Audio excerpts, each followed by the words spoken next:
El programa Monseñor Romero y la Misión del Evangelio presenta Historia de la Iglesia, una aproximación a la verdad. Un estudio que nos hará recorrer los caminos desde los orígenes cristianos hasta nuestros días. Bienvenidos. Hola, ¿qué tal? Iniciamos este día un nuevo esfuerzo en nuestro canal Monseñor Romero y la Misión del Evangelio.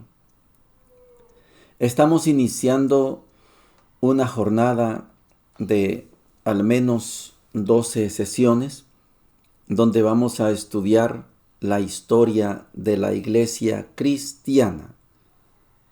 Hago énfasis en el término iglesia cristiana, porque no es cierto que los cristianos son los que van a una iglesia no católica. La iglesia cristiana tiene su origen en el magnicidio, en el deicidio, en el asesinato de Jesús de Nazaret. Nos vamos a remontar en este estudio hasta esos orígenes. Van a ser 12 sesiones al menos, pueden ser 11, pueden ser 13, pero la invitación es a que hagamos un esfuerzo por conocer este origen de la iglesia cristiana con las herramientas que los estudiosos nos ponen hoy con la nueva realidad de la tecnología, nos ponen al alcance. Estudiar la historia de la iglesia es un tema atrevido, porque hay estudios que llevan una intencionalidad, hay estudios que llevan otra intencionalidad, y yo voy a poner también mi intencionalidad. Por eso, lo primero que quiero hacer notar es que este estudio tiene al menos 5 presupuestos básicos. Necesito que comprendan cuál es la realidad desde la cual vamos a hacer este estudio.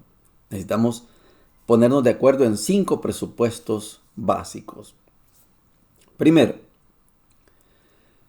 este trabajo no es de un historiador, sino de un teólogo de la liberación que ama la iglesia de Jesús liberador.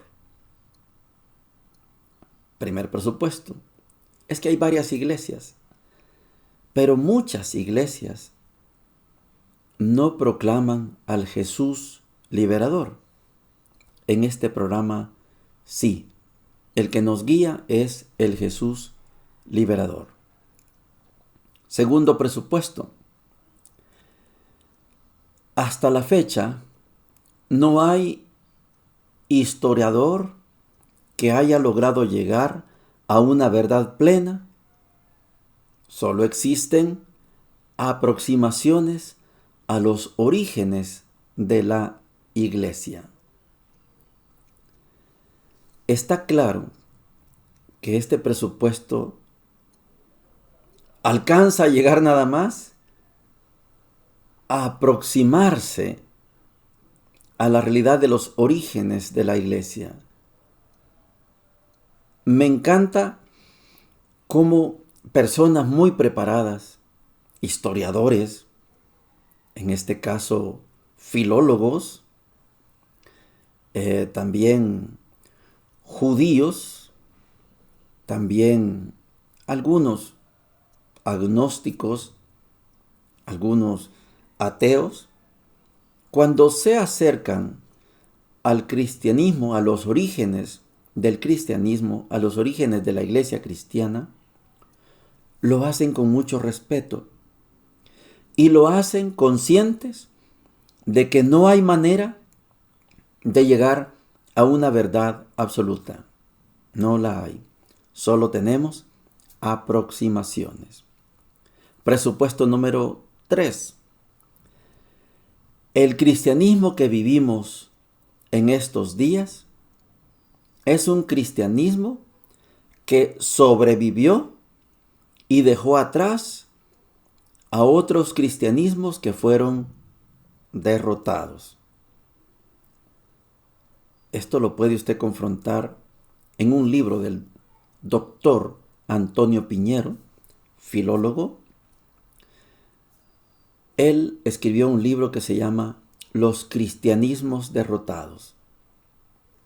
El cristianismo que tenemos hoy, del que gozamos hoy, sobrevivió a los diversos ataques, y algunos cristianismos fueron atacados por el cristianismo que tenemos hoy y fueron destruidos por el cristianismo que tenemos hoy.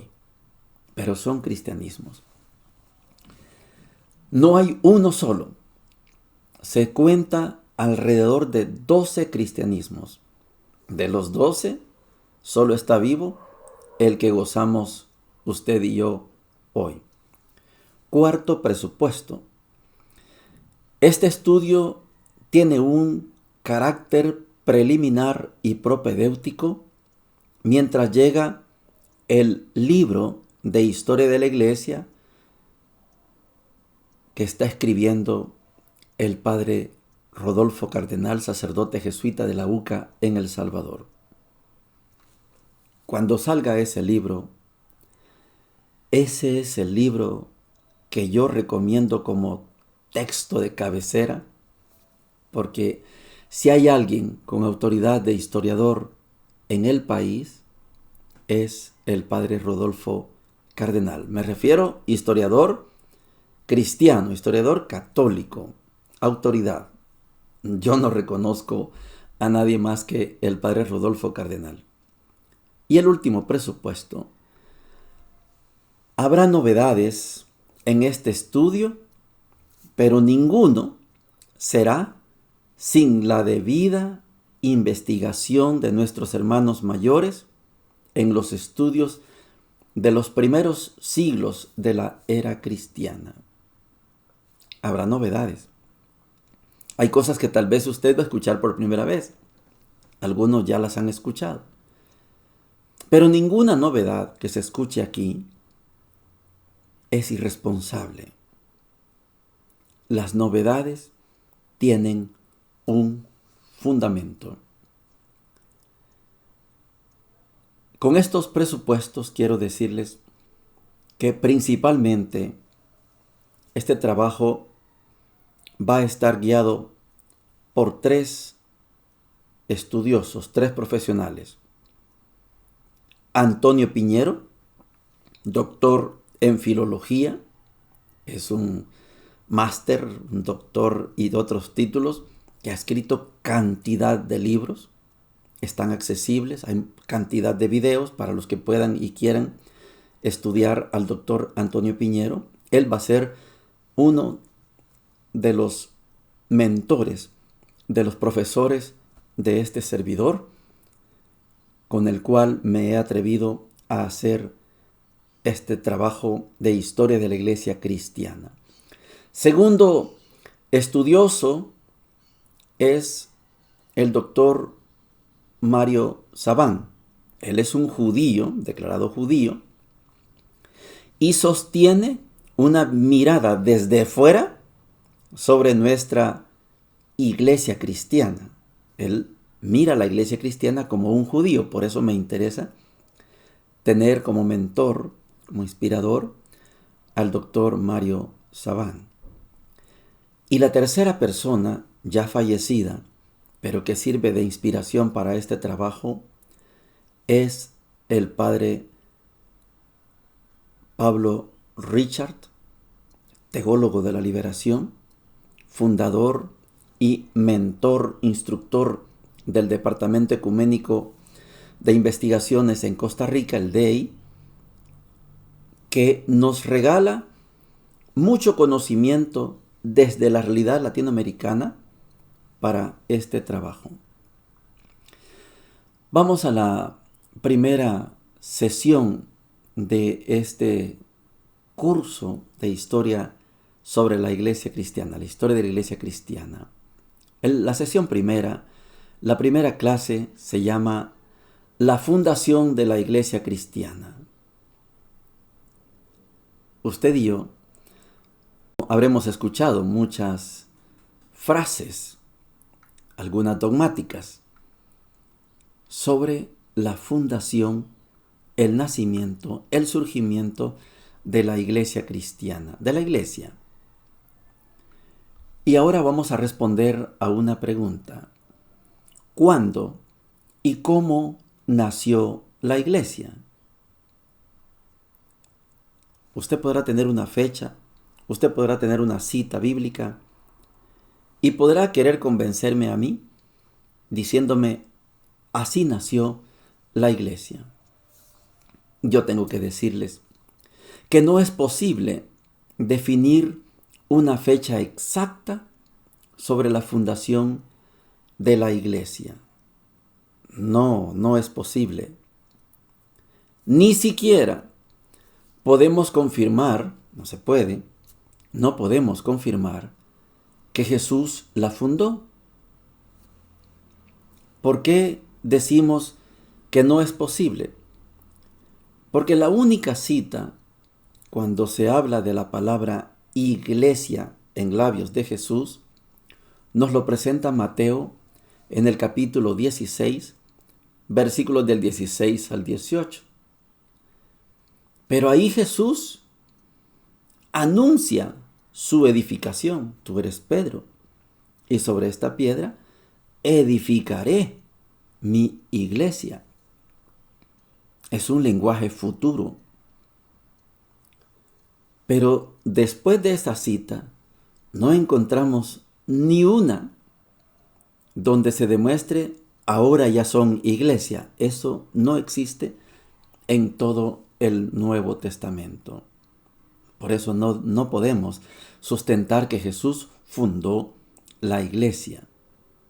Aunque usted oiga homilías, discursos, documentales, videos, no es posible dar una fecha, un momento en el que nació la iglesia. Podemos sostener que Jesús es el fundamento de la iglesia, pero no su fundador. Eso no puede ser. Fundamento sí, fundador no hay manera de poderlo demostrar. Tradicionalmente nos dan como fecha de nacimiento de la iglesia el día de Pentecostés. Pero sucede que Pentecostés significa la venida del Espíritu Santo. Y para eso tenemos dos fechas, dos citas. La primera y más conocida es Hechos capítulo 2, versículos del 1 al 13. Todos conocemos cuando están en el cenáculo, en Jerusalén, encerrados. Hay unas lenguas de fuego, un terremoto, un temblor. Todos quedan llenos del Espíritu Santo. Y Pedro lanza su primer predicación, su primer mensaje. Eso es Hechos capítulo 2 del 1 al 13. Pero hay otra llegada del Espíritu Santo en Juan capítulo 20, 19 al 23. Claro que Jesús les anuncia la paz. La paz esté con ustedes. E insufla, pone la mano así y sopla. Reciban. Esto es insuflar. Reciban el Espíritu Santo. En ese grupo no está Tomás. 8 días después sí va a estar Tomás. O sea, el Espíritu Santo lo reciben 10, no Tomás, según Juan. Pero estos textos no se complementan, más bien se contraponen, chocan entre sí. En Hechos 2, lo conocemos muy bien, Pedro lanza un gran sermón, valiente, y logra la conversión de 3,000. 3,000 se les unen ese día con el discurso de Pedro. En Juan es una revelación del Espíritu, no colectivo como lo presenta Hechos de los Apóstoles, sino una manifestación privada, solo a 10, ni siquiera a los 11, Judas ya se había ahorcado. Tomás no estaba, es una manifestación del Espíritu Santo a un grupo de 10, nada más. Pero aquí no produjo ningún hecho como el que describe Hechos capítulo 2. Aquí no salió Pedro a predicar, no. Pasados los días, Pedro y al menos otros 6 discípulos han vuelto a la actividad de la pesca. Voy a pescar, dice Pedro. Vamos también nosotros. No hubo un efecto del Espíritu Santo como lo hubo en Hechos 2. Son textos que no se complementan, se contraponen. En uno sucede algo, en el otro sucede algo distinto. Entonces, a la hora de preguntarnos cuándo y cómo nació la iglesia, tenemos que decir, no puede ser aquí porque en el otro caso no sucedió lo mismo. Son 2 acciones completamente diferentes. Lo que sí podemos afirmar con toda categoría es que Jesús, bien sea que estuvo consciente o no consciente, esto que lo digan los historiadores, lo que hizo Jesús fue fundar un movimiento. A esto es a lo que Pablo Richard nos enseña, que se llama Movimiento de Jesús. Esto sí lo fundó Jesús. Llama a 12. De esos 12, él tiene 3 predilectos, Pedro, Santiago y Juan. 3 están en la transfiguración, están en la curación X, en la curación Y, hay 3 predilectos. Este es el círculo primero. Alrededor de este círculo hay 72 que él envía, 72.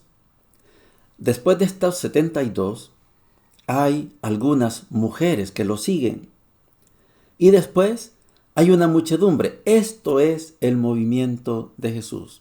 A eso no se le puede llamar iglesia, pero sí le podemos llamar movimiento de Jesús. Después, entonces sí, después va a venir la iglesia. Vamos a pasar a la siguiente sección que tiene que ver con el surgimiento de la iglesia. Tiene 2 elementos importantes. Yo señalo 2 actos y 4 actores. Use los conceptos actos y actores porque son palabras que las podemos asimilar perfectamente bien. Vamos a los actos, son 2. El primero y fundamental es que para que surgiera la iglesia tuvo que haber un salto cualitativo, un paso de el Jesús histórico, el Jesús hijo de María, hijo de José, el que predicó las bienaventuranzas, el que caminó sobre el agua, el Jesús histórico, el que nació hoy y nos lo mataron a sus 33 años, lo que recordamos, conocemos del Jesús histórico. Hay un paso de este Jesús histórico al Jesús el Cristo. Esto es lo llamado el Jesús teológico. Usted y yo usamos el término Jesucristo. Jesús es el histórico y Cristo es el Jesús teológico, el Jesús de la fe, no el de la historia. El de la historia es el Jesús histórico y el Jesús de la fe es Cristo. Cristo significa una misma palabra, solo que Cristo es griego, Mesías es en hebreo y en español ungido.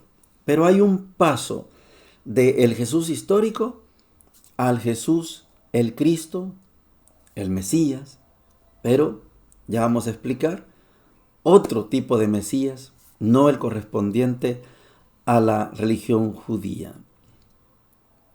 Hay este paso y podemos confrontar dos realidades. En los evangelios sinópticos, estamos hablando de Mateo, Marcos y Lucas, Jesús, como característica general, Él no sabe que Él es el Cristo, que Él es el Mesías, que Él es el ungido. No, poco a poco lo va a ir descubriendo. Pero en el Evangelio de Juan, Jesús ya sabe que Él es el Hijo de Dios, que Él es uno con el Padre. En el Evangelio de Juan, Jesús ya sabe, desde el principio sabe que Él es el Hijo de Dios, que Él es el ungido, que Él es el Cristo, que Él y el Padre son uno solo. Eso es en Juan. ¿Cómo contraponer, cómo complementar, cómo integrar esas dos concepciones? Uno que no sabe qué es y va descubriéndolo poco a poco, y otro que ya lo sabe. No es posible conciliar esas dos concepciones. Uno es el Jesús histórico y otro es el Jesús de la fe, el Cristo, el Jesús teológico. Por esto, cuando muere Jesús, los que quedan ante la muerte de Jesús tienen que tomar una decisión. ¿Predicamos al Jesús histórico o predicamos al Cristo de la fe? Poco a poco toman la decisión de predicar el Cristo de la fe. El primero en escribir sobre el Jesús teológico, sobre el Cristo, sobre el Mesías, el ungido, pero el teológico, el primero en escribir es Pablo. Año 51. 51 significa 18 años después del asesinato de Jesús. Temprano, hasta allá por el año 64 en adelante, se va a escribir el primer evangelio, que será Marcos. El primero en escribir sobre este Cristo de la fe es Pablo. Se predica entonces a ese que crucificaron, Dios lo resucitó. Este es el Cristo de la fe. Predicar al Cristo de la fe es poner las bases para que el recuerdo del Jesús histórico, el asesinado, no muera nunca. Y ahí van a venir una cantidad de consecuencias de las que ahora vivimos como iglesia y como iglesias. Si no hubiera dado este paso, si no se hubiera dado el paso de el Jesús histórico al Jesús de la fe, nos hubiéramos quedado escuchando lo que hizo y dijo Jesús, pero no lo que Dios hizo con ese Jesús. Esta es la concepción del Jesús histórico. El cambio fue radical. Dejar al Jesús histórico y predicar al Jesús de la fe, y entonces vienen las confrontaciones. Unos lo aceptan, otros no lo aceptan. Los judíos, cuando se les habla del Jesús histórico, está bien, eso no les molesta.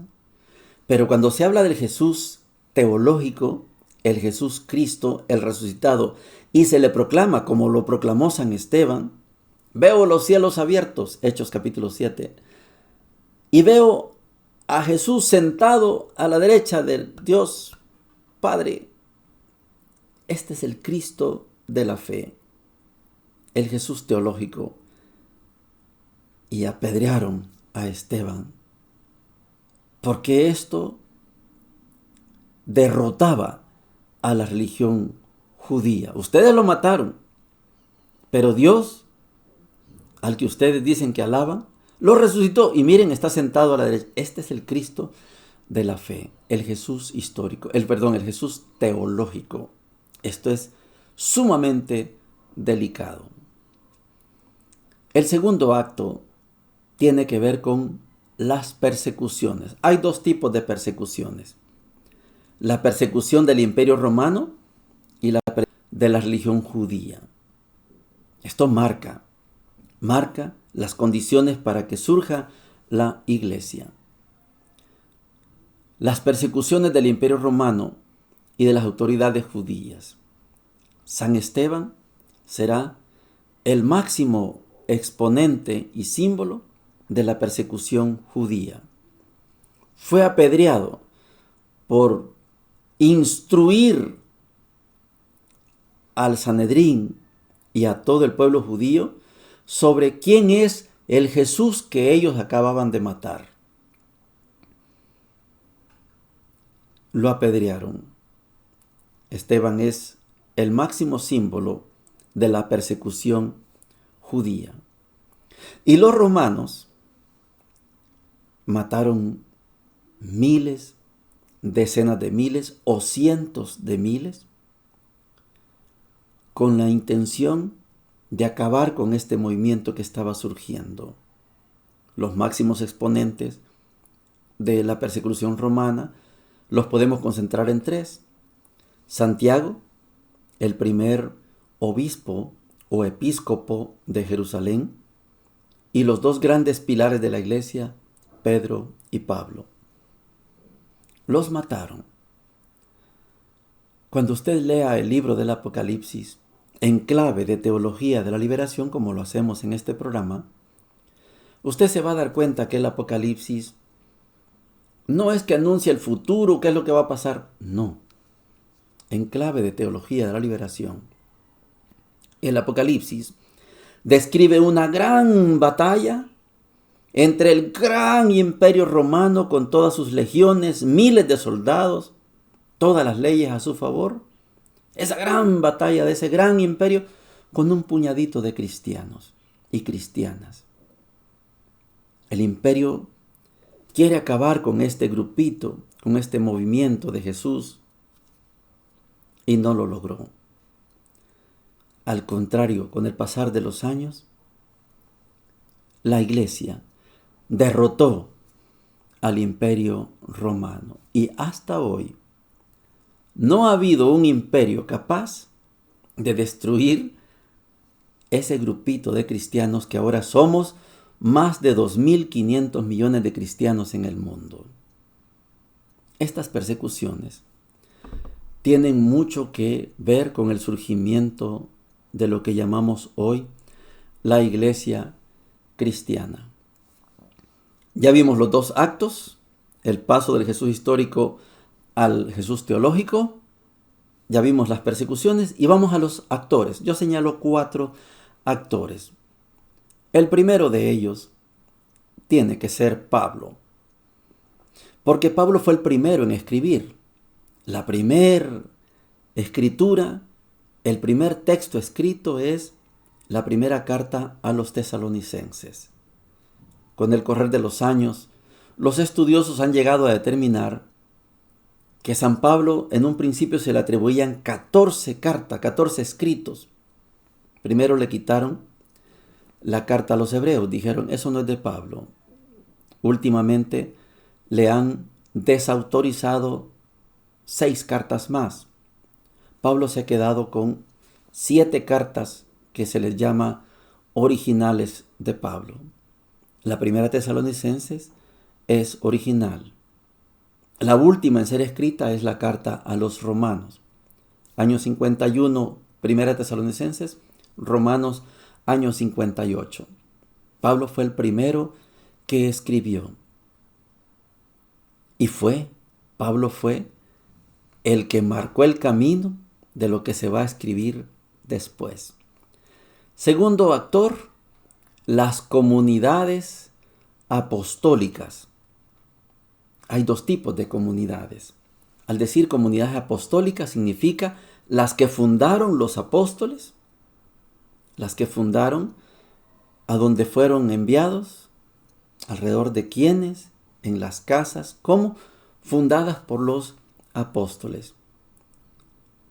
Pueden haber sido 11 apóstoles, a lo mejor también el sustituto de Judas, que es San Matías, a lo mejor fueron los 12, pero son las comunidades fundadas por los apóstoles. Estos tienen una gran ventaja. Los apóstoles convivieron con Jesús, escucharon lo que Él enseñó, lo que dijo.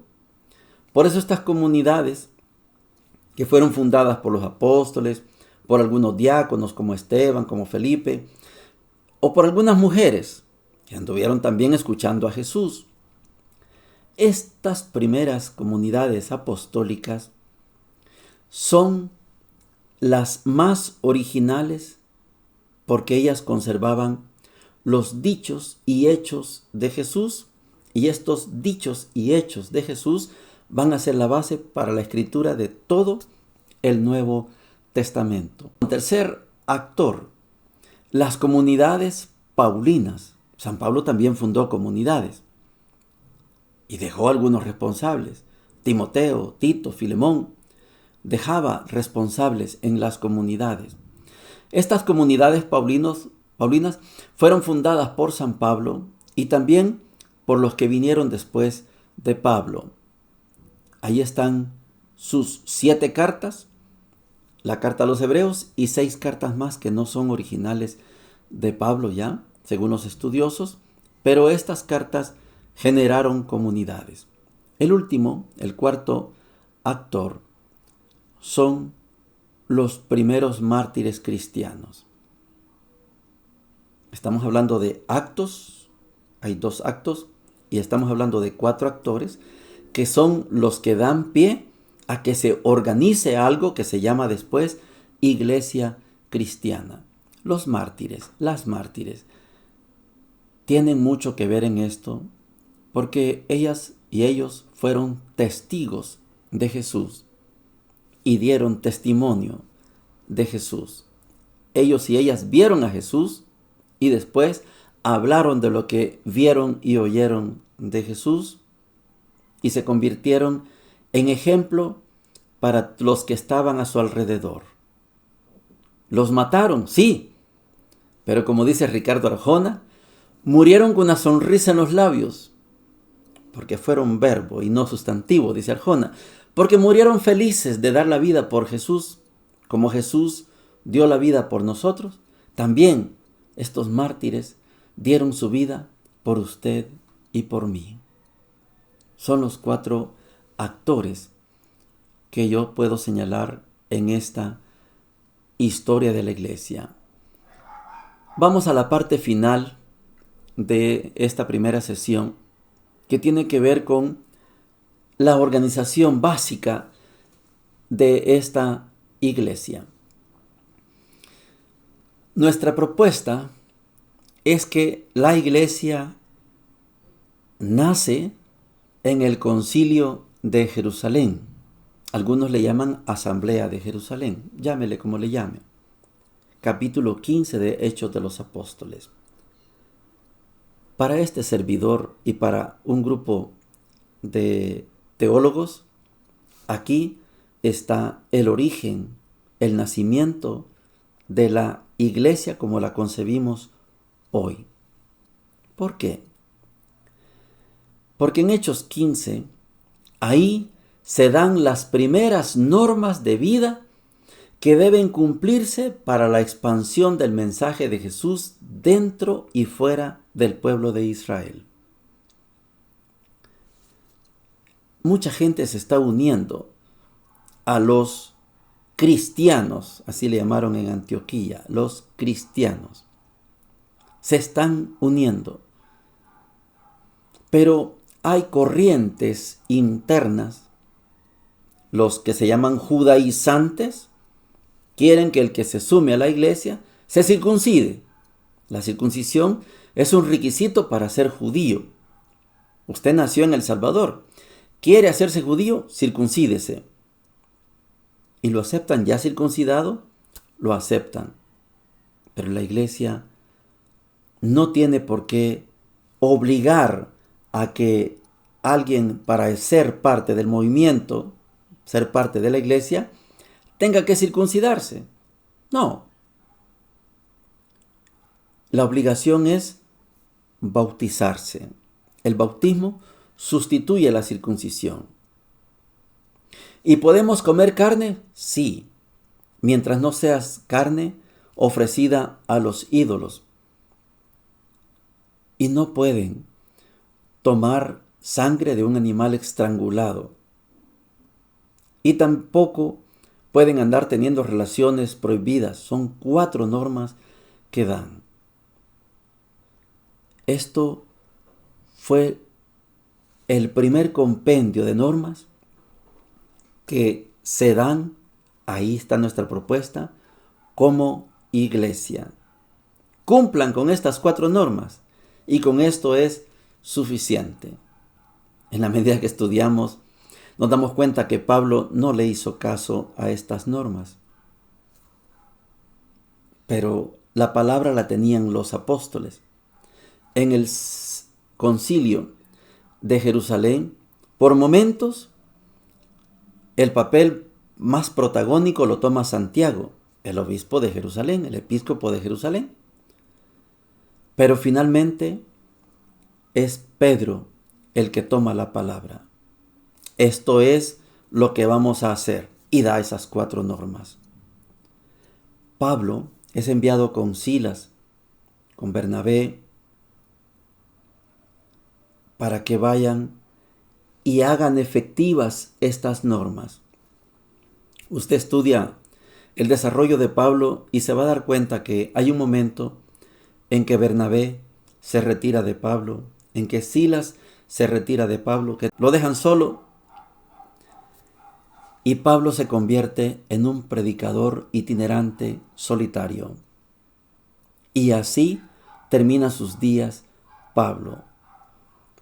Pablo no coordinó, Pablo no caminó bajo las normas del concilio de Jerusalén. Por eso se entiende que el que cumplió con las normas fue Pedro. Y por eso Pedro se constituye en la cabeza de esta iglesia. Poco a poco, aquí están las primeras normas, poco a poco van a ir llegando nuevas normas. Poco a poco se va a ir definiendo cómo hacemos para saber cuáles son las escrituras que son sagradas y las que no son sagradas. Poco a poco, lo que no está escrito en la Sagrada Escritura, tenemos que darle un complemento y vendrán los dogmas. Ejemplo, ¿Jesucristo fue solo hombre o solo Dios? No hay manera de leer un texto que diga, no, Jesucristo fue... No, la iglesia tiene que dar una palabra y para eso van a existir los concilios.